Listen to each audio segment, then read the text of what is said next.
Hello Honey's, நான் உங்கள் woodland angel. எங்கேயும் காதல் எப்போதும் காதல் அப்படின்ற சீரீஸோட அடுத்த எபிசோட் தான் நம்ம பார்க்க வந்திருக்கோம். இந்த பார்ட்டில் பார்த்தீங்கன்னா அங்கேருந்து தூக்கிட்டு வந்த மிஸ்டை வந்துட்டு நம்மளுடைய 9th சீனியர் பார்த்துறாரு. அவரும் துரத்திக்கிட்டே வர்றாரு.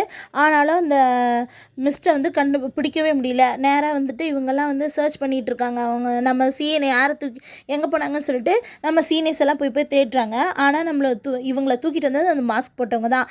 அந்த மாஸ்க் போட்டவங்களை வந்து என்ன சொல்கிறாங்கன்னா காட்னஸ் கோ. அவங்க வந்து இவங்களை வந்து ஃப்ரீஸ் பண்ணி வச்சுட்றாங்க நம்ம சிஏனை.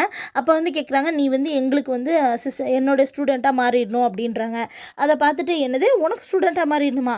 எங்கள் மாஸ்டருக்கு நீ எந்த விதத்துலையுமே ஒத்து வரவங்களாக இருக்க மாட்டீங்க அப்படின்றாங்க. மாஸ்டர் நீங்கள் வந்து காட்னஸ் கூன்னு சொன்னோன்னே நம்ம ஹீரோயினுக்கு ஒன்று ஞாபகம் வருது. சீனியர்ஸ் எல்லாம் சொல்லியிருப்பாங்க, நம்ம மாஸ்டர் வந்து ஒன் சைடாக வந்துட்டு இந்த காட்னஸ் கூ வந்து விரும்பியிருப்பாங்க. அப்புறம் அவங்களுக்கு இணையாக போட்டி போடக்கூடியவங்க இவங்க தான் அப்படின்ற மாதிரி சொல்லியிருப்பாங்க. அப்புறம் வந்துட்டு அவருக்காக நீங்கள் என்னை தூக்கிட்டு வந்துட்டாங்க போல், ஏன்டா இப்படியெல்லாம் பண்ணுறீங்க அப்படின்ற மாதிரி நம்ம சீன் வந்து மனசில் நினச்சிக்கிறாங்க. அப்போ வந்து அவங்க சொல்கிறாங்க, நீ வந்து எனக்கு வந்து ஸ்டூடெண்ட்டாக மாறிடணும் அப்படின்றாங்க.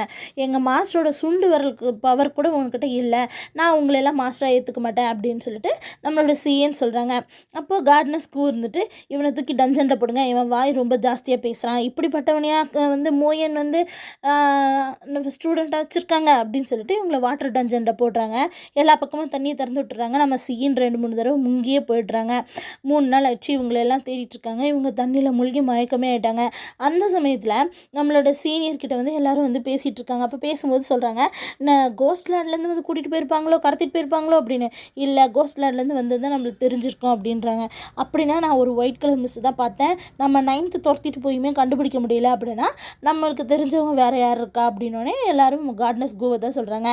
அதை பார்த்தோன்னே கார்ட்னஸ் கூ வந்துட்டு என்ன சொல்கிறாங்கன்னா, கார்ட்னஸ் கூவாக தான் இருக்கும் அப்படின்னு சொல்லிட்டு மாஸ்டர் கிட்டே போகிறாங்க. மாஸ்டர் இந்த மாதிரி நம்ம 17th காணோம் அப்படின்னா, நீங்கள் போய் ஒயன் ரூமில் பாருமா அப்படின்னா. இல்லை, அங்கேருந்து அவங்க காணாம போயிட்டாங்க, அங்கேயுமே அவள் இல்லை, நான் தான் பார்த்தேன், ஒரு மிஸ்டர் தூக்கிட்டு போச்சு, நாங்கள் நினைக்கிறோம் கார்ட்னஸ் கூன்ட்டு, அதனால தான் உங்ககிட்ட கேட்க வந்தோம் அப்படின்னு இவங்க சொன்ன உடனே மாஸ்டர் கிளம்பி வந்துடுறாரு. இதே மாதிரி கார்ட்னஸ் குருவோட இடத்துக்கு வந்து பார்த்தா அந்த டஞ்சனில் நம்ம சீனை பார்த்துட்டு, இவன் இன்னும் கொஞ்சம் நேரத்தில் மயங்கி போயிட்டான், இவனை 1 மணி நேரத்தில் கொண்டு போய் விட்டுருங்க அப்படின்னு சொல்லிட்டு கரெக்டாக வெளியே வரவும் நம்ம மாஸ்டர் வரவும் சரியாக போச்சு. இவங்க வந்துட்டு, இங்கே பாரு, இது என்னோட டஞ்சன், யாரையும் நான் உள்ளே விட முடியாது, கடவுளாக ஹெவன்லி பேலஸில் இருக்க காடே என்கிட்ட பர்மிஷன் கேட்காம உள்ளே வர முடியாது அப்படின்னு மிரட்டுறாங்க. அப்போ நம்ம மாஸ்டர்ன்ட்டு ஒரே வார்த்தை தான் சொல்கிறாரு, யார் இடத்துல இருந்தாலும் சரி, என்னுடைய ஸ்டூடெண்ட்டை காப்பாற்றுவேன், நான் எங்கே வேணாலும் வந்து சண்டை போடுவேன் அப்படின்னு சொல்லிட்டு முன்னாடி வரும்போது கார்ட்னஸ்க்கு வந்து இவங்க நம்ம மாஸ்டர் மேலே கத்தியை கட்டிடுறாங்க. உடனே அவர் ஒரே சாக்கில் அவங்க போய் அந்த பக்கம் விழுந்துடுறாங்க. நேராக வந்து பார்க்குறாங்க, அவர் வந்து ஒரு வாட்டர் டஞ்சனில் போட்டு மூடியிருக்காங்க. அதை பார்த்தோன்னே மாஸ்டர் அந்த இரும்பையவே உடச்சிட்டு நம்ம சீனை தூக்கிட்டுறாரு. அவங்க வந்துட்டு மயங்கி போய்ட்றாங்க. ரொம்ப கஷ்டப்பட்டியம்மானோன்னே, இல்லை, ஒரு 2-3 தடவை தண்ணியில் மூழ்கிட்டேன், எனக்கு இன்னும் என் பர்த்டேவை கொண்டாடணும், என்னுடைய ட்ரிங்க்ஸை குடிக்கணும்னு ஆசையாக இருக்குது அப்படின்னு சொல்லிட்டு மயங்கி விழுந்துடுறாங்க. அவங்கள தூக்கிட்டு நம்ம மாஸ்டர் வெளியே வரும்போது, நான் உன் நல்லதுக்கு தான் செஞ்சேன், ஒரு நிமிஷம் நான் சொல்கிறத கேளணும்னு நீ எதுவும் பேசாத, அடுத்த மாதம் நம்ம ஒரு டூயல் வச்சுக்கலாம் அப்படின்னு சொல்லிட்டு போயிடுறாரு. நம்மளுடைய சீனை கொண்டு வந்து படுக்க வச்சுருக்காங்க. இவங்க 5 பேர் தான் ரொம்ப முக்கியமானவங்க. இவங்க 5 பேரோட பேர் மட்டும் நீங்கள் தெரிஞ்சுக்கிட்டால் போதும். அவங்க வந்து பார்த்துக்குறாங்க நம்ம சீனை. அப்போ மாஸ்டர்னு சொல்லிட்டு கத்துறாங்க. அதை பார்த்தோன்னே மாஸ்டர் கிட்டே வந்து பார்க்குறாரு. அப்போ அவங்க சொல்கிறாங்க, எனக்கு ரொம்ப வலிக்குது மாஸ்டர், நான் அந்த கார்ட்னஸ் வந்து உங்களுடைய ஒரு விரலுக்கு பவருக்கு கூட அவங்க சம்மந்தம் இல்லை, எனக்கு நீங்கள் தான் மாஸ்டர் அப்படின்னு சொல்லிட்டு தூங்குறாங்க. அப்புறம் மாஸ்டர் வந்துட்டு, நான் பக்கத்தில் தான் இருக்கேன், உன்னை நான் பார்த்துக்கிறேன்னு சொல்லிட்டு அவரும் பக்கத்துலேயே வந்து பார்த்துக்கிறாரு. சீனியர்ஸ் எல்லாம் அனுப்பிச்சுட்டுறாங்க. இதே அவர் அங்கே சீனை தூங்க வச்சுட்டு வெளியே வரும்போது நம்மளுடைய ஹெவன்லி பேலஸோட ஃபஸ்ட் பிரின்ஸ் இருக்கார் இல்லையா, அவர் அங்கே வராரு. வந்துட்டு, ஏப்பா நீங்கள் 2 பேர் சண்டை போட்டுக்கிறீங்களா அப்படின்னு சொல்லி கேட்குறாரு. அப்பா வந்து இதை நிறுத்த சொன்னார்ப்பா அப்படின்னோடனே, எங்கள் 2 பேருக்கு நடக்கிறது பிரச்சனை வேறு, இப்போ நீங்கள் கோஸ்ட் லேண்டோடையும் இங்கே சண்டை வரப்போகுது, நீங்கள் 2 பேர் சண்டை போட்டுக்கிட்டிங்கன்னா இது அதை பாதிக்கும் இல்லையா அவங்க கேட்கும்போது, உடனே நம்மளுடைய மாஸ்டர் சொல்கிறாரு, இல்லை, எங்கள் பிரச்சனை வேறு, நாங்கள் அந்த மாதிரி போர் வரும்போது நாங்கள் 2 பேர் சேர்ந்து தான் சண்டை போடுவோம், நீங்கள் அதை பற்றி கவலைப்படாதீங்கன்றாங்க.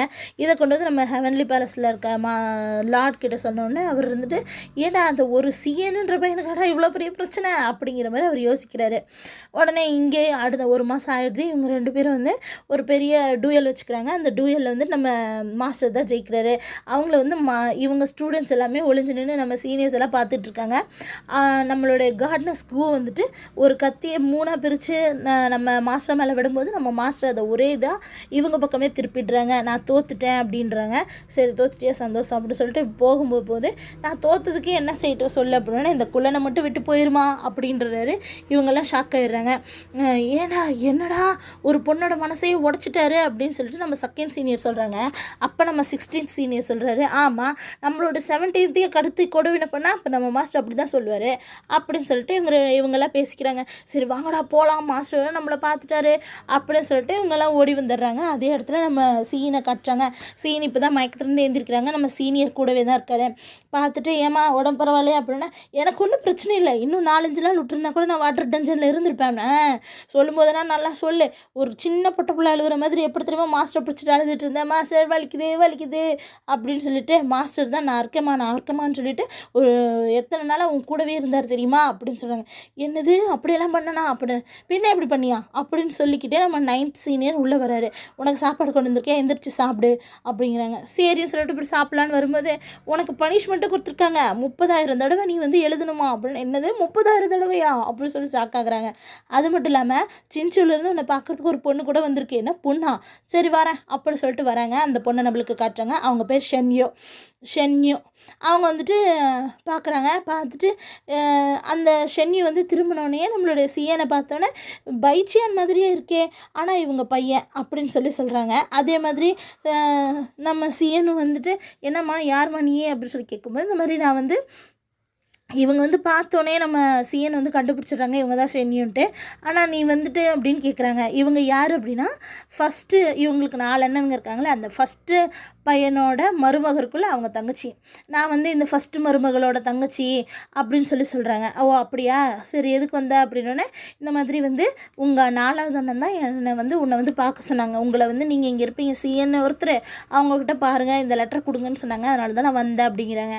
அப்புறம் நம்ம ஃபஸ்ட்டு சீனியரும் வராரு. நீங்கள் 2 பேரும் பேசிகிட்டு இருங்க, சொந்தக்காரங்க 2 பேரும், நான் வந்து கொஞ்சம் வேலை இருக்குது நான் போகிறேன் அப்படி சொல்லிட்டு போயிடுறாங்க. அப்புறம் இவங்களும் வந்துட்டு இந்தாங்க லெட்டர் கொடுத்து படிங்க அப்படின்னு சொல்கிறாங்க. அந்த லெட்டரில் என்ன எழுதியிருக்குன்னா, இந்த பொண்ணுக்கு வந்து ஒரு பேரை வந்து கட்டி வைக்க பார்த்தாங்க, இந்த பொண்ணு கல்யாணத்துலேருந்து ஓடி வந்துருச்சு, அண்ணி ரொம்ப வருத்தப்படுறாங்க, அதனால் நாங்களும் பார்த்துக்க முடியாது, ஏன்னா நாங்கள் 2 பேரும் ஆம்பளை பசங்க, அதனால் நான் உங்ககிட்ட அனுப்பிச்சிருக்கேன், நீ தான் சின்ன வயசுலேருந்து அவள் கூட வளர்ந்தா பார்த்துக்கமா அப்படின்னு சொல்கிறாங்க. நீ பையனாக அங்கே இருக்கேன்னு நான் சொல்லலை, அதனால் நீயே பார்த்துக்கோ அப்படின்றாங்க. அதுக்கு வந்து நம்ம சீன் யோசிக்கிறாங்க, ஏன்டா 2 பேர் ஆம்பளை பசங்கன்னா இங்கே மழை ஃபுல்லாக ஆம்பளை பசங்க தான்டா, உன் பிரச்சனையை ஏன் தலையில் கட்டி விட பார்க்குறியா அப்படின்னு சொல்லிட்டு இவங்க யோசிக்கிறாங்க. அப்புறம் கொண்டு வந்து அந்த லெட்டரையும் கொண்டு வந்து அந்த சென்யூட்டே கொடுத்துட்றாங்க. அந்த பொண்ணு வந்துட்டு அழுவுது, நீங்கள் என்னை திரும்ப அனுப்பிச்சிட போகிறீங்களான்ட்டு.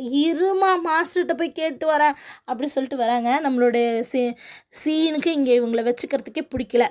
நேராக மாஸ்டரோட அவங்களுடைய இடத்துக்கு பக்கத்துலேயே வந்துட்டு சீனியர்கிட்ட வந்து கேட்டுட்ருக்காங்க. சீனியர் நீங்களே யோசிச்சு சொல்லுங்கள், நம்ம இடத்துக்கு ஒரு பொண்ணு இருந்தால் மாஸ்டர் ஒத்துக்குவாரா, அந்த பொண்ணு கொஞ்ச நாளைக்கு என் இடத்துல இருக்கணும்னா மாஸ்டர் ஒன்றும் சொல்ல மாட்டாரா அப்படின்னு இவங்க கேட்டுட்ருக்கும்போது, மாஸ்டர் வந்து இத்தனை நாள் கார்டனஸ்க்கும் தான் இருந்தாங்க, மாஸ்டர் ஒன்றுமே சொல்லியே, அதுவும் இல்லாமல் இந்த பொண்ணு வீட்டை விட்டு ஓடி வந்துருச்சுங்கிற மாஸ்டர் ஒன்றும் சொல்ல மாட்டாருன்னு நினைக்கிறேன் அப்படிங்கிறாங்க. உடனே மாஸ்டர் வெளியே வந்துட்டு உன் கோட்டர்ஸில் வச்சுக்க அப்படிங்கிறாரு. என்னதே ஏன் கோட்டர்ஸ்லையா மாஸ்டர், இந்த குலன் மவுண்டன் ஃபுல்லாக ஆம்பளை பசங்களாகவே இருக்காங்க, எப்படி மாஸ்டர் வச்சுக்க முடியும் அப்படிங்கிறாங்க. நான் ஆமாம் குலன் மவுண்டனில் எல்லாம் ஆம்பளை பசங்க தான், அதனால தான் உன் கோட்டர்ஸில் வச்சுக்க சொல்கிறேன், நானும் ஆம்பளை பையன்தான் அப்படிங்கிறாங்க. உடனே மாஸ்டர் இப்படி திரும்பி ஒரு லுக் விட்டனே, சரி மாஸ்டர் அவங்க என்ன தானே பார்க்க வந்திருக்காங்க, நான் தான் மாஸ்டர் வச்சுக்கணும் அப்படிங்கிறாங்க. சரி அப்படி சொல்லிட்டு இப்படி போகிறாரு. திரும்ப வந்து நான் உன்னை பனிஷ்மெண்ட் எழுத சொன்னேன், எவ்வளோ எழுதியிருக்கேன் அப்படின்னா, என் கை ரொம்ப குட்டி கை, நான் எப்படி தான் கஷ்டப்பட்டு எழுதுறது, கொஞ்சம் கம்மி பண்ணிக்கலாமே, இல்லை நீ அத்தனையும் தான் எழுதணும், ஓகே மாஸ்டர் நான் போகிறேன் அப்படின்னு சொல்லிட்டு நேராக வந்து சென்னியை கூப்பிட்டுக்கிட்டு அவங்களோட குவார்ட்டர்ஸ்க்கு அவங்க குவார்ட்டர்ஸ்க்கு வராங்க. அதில் எதிரில் இருக்க ரூமில் தங்கிக்க, ஏதாவது ஒன்றுனா என்கிட்ட கேளு அப்படின்றாங்க. அப்புறம் இந்த சென்னியும் சொல்கிறாங்க, நீங்கள் வந்து சின்சூவில் தானே இருந்தீங்க, ஆமாம் உங்ககிட்ட நிறைய பேர் சொல்லியிருப்பாங்களே நீங்கள் பைச்சியான் மாதிரியே இருக்கீங்கன்ட்டு அப்படின்னா, ஆமாம் 4th அண்ணன் வந்து நாங்கள் 2 பேரும் ட்வின்ஸ் மாதிரி இருக்கோன்னு கூட தான் சொல்லியிருக்காங்க, ஏன் நீ தான் அழகாக இருக்க, உன்னை பார்க்குறதுக்கும் பைச்சியான் மாதிரி தான் இருக்குது அப்படின்னோடனே இவங்களுக்கு வந்து ஒரு ஆனந்தமாக பிரித்து அவங்க முகத்தை தொட்டு பார்த்துட்டு சிரிக்கிறாங்க. அதே நம்ம சீன் அங்கேருந்து வந்துட்டு அங்கே தாமரை குளம் இருக்கும், அதில் வந்து ஒரு தங்கத்தாமரை இருக்குது, அதை தொட்டு பார்த்துட்டு என்ன சொல்கிறாங்கன்னா, உன்னை பார்க்குறதுக்கு இனிமேல் என்னால் வர முடியாது, கொஞ்ச நாளைக்கு நான் வந்து அசைன்மெண்ட்டெல்லாம் எனக்கு பனிஷ்மெண்ட் கொடுத்துருக்காரு மாஸ்டர், இதெல்லாம் எழுதிட்டு நான் கொஞ்ச நாள் கழித்து வந்து உன்னை பார்க்குறேன் அப்படின்னு சொல்லிட்டு அதை கொஞ்சிக்கிட்டே விளையாண்டுட்டு இருந்துட்டு அந்த இடத்த விட்டு போகிறாங்க. அப்படி போனோன்னே அந்த தாமரை வந்து மின்ற மாதிரி நம்மளுக்கு காட்டுறாங்க. இதோட இந்த எபிசோட் முடியுது. அடுத்தடுத்த எபிசோட் பார்க்க என் சேனல் சப்ஸ்கிரைப் பண்ணுங்கள். தேங்க்யூ.